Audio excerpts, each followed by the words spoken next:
BJP जिंदाबाद जिंदाबाद जिंदाबाद बीजेपी जिंदाबाद जिंदाबाद जिंदाबाद। आज हेउछि जून 5 तारिख विश्व परिवेश दिवस।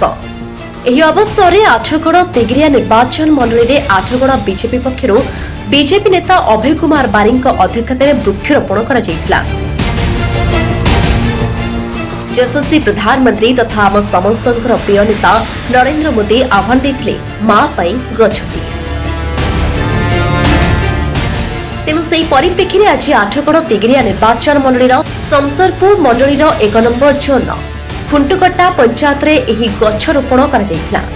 ପ୍ରକୃତିକୁ ବଞ୍ଚିବା ପାଇଁ ଏବଂ ସୁସ୍ଥ ପରିବେଶ ରକ୍ଷା ପାଇଁ ଆଜି ଆମେ ସମସ୍ତେ ଗଛ ଲଗାଇବା ନିହାତି ଜରୁରୀ ହୋଇପଡ଼ିଛି।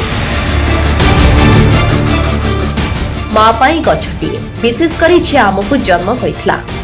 ଯେମିତି ଆମେ ମାର ଯତ୍ନମାନ କରିବା, ଠିକ୍ ସେହିଭଳି ଭାବରେ ଗଛ ଲଗାଇକି ତାର ଯତ୍ନମାନ ନେବା। ପ୍ରକୃତିକୁ ବଞ୍ଚାଇବା ଏବଂ ଏଇଟା ହେଉଛି ମୋର ଆଠଗଡ଼ ତେଗିରିଆ ନିର୍ବାଚନ ମଣ୍ଡଳୀ ସମଗ୍ର ଓଡ଼ିଶାର ସମସ୍ତ ଅଧିବାସୀଙ୍କୁ ମୋର ନିବେଦନ, ଗଛଟିଏ ଲଗାନ୍ତୁ, ସୁସ୍ଥ ପରିବେଶ ରଖନ୍ତୁ ବୋଲି ନିଜ ପ୍ରତିକ୍ରିୟାରେ କହିଛନ୍ତି ବିଜେପି ନେତା ଅଭୟ କୁମାର ବାରିକ। ଆଜି ଆମେ ଆଠଗଡ଼ ତେଗିରିଆ ନିର୍ବାଚନ ମଣ୍ଡଳୀରେ ଆମର ଯୋଉଟାକି ଯଶସ୍ୱୀ ପ୍ରଧାନମନ୍ତ୍ରୀ ଆମ ସମସ୍ତଙ୍କର ପ୍ରିୟ ନେତା ନରେନ୍ଦ୍ର ମୋଦି ଆହ୍ୱାନ ଦେଇଥିଲେ ମା ପାଇଁ ଗଛଟିଏ। ତେଣୁ ସେହି ପରିପ୍ରେକ୍ଷୀରେ ଆଜି ଆମେ ଆଠଗଡ଼ ତେଗିରିଆ ନିର୍ବାଚନ ମଣ୍ଡଳୀର ଶମସରପୁର ମଣ୍ଡଳ 1 ନମ୍ବର ଜୋନ୍ର ଖୁଣ୍ଟୁକଟା ପଞ୍ଚାୟତରେ ଆଜି ଆମର ଗଛରୋପଣ କରାଯାଇଥିଲା। ବିଶେଷ କରି ପ୍ରଧାନମନ୍ତ୍ରୀ ଆହ୍ୱାନ ଦେଇଛନ୍ତି ପ୍ରକୃତିକୁ ବଞ୍ଚାଇବା ପାଇଁ ଏବଂ ସୁସ୍ଥ ପରିବେଶ ରଖିବା ପାଇଁ।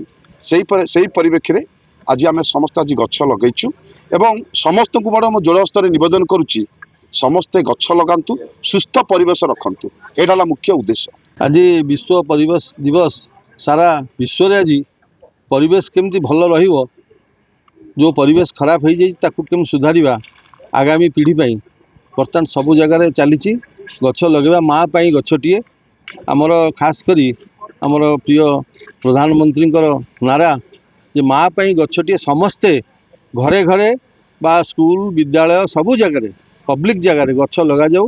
गछ ही जीवन। यही परिप्रेक्षी रे आमे प्रत्येक बीजेपी रो कार्यकर्ता प्रत्येक बुद्धिजीवी लोक प्रत्येक लोक बर्तमान गछ आमे लगेबा आगामी पीढ़ी पाई आगामी भविष्य पाई केमती परिवेश भल रहिबो आम समस्ते हम भल भाव बंची पारिबे। Athagarh Maheshwar Behera report, metro TV Odisha.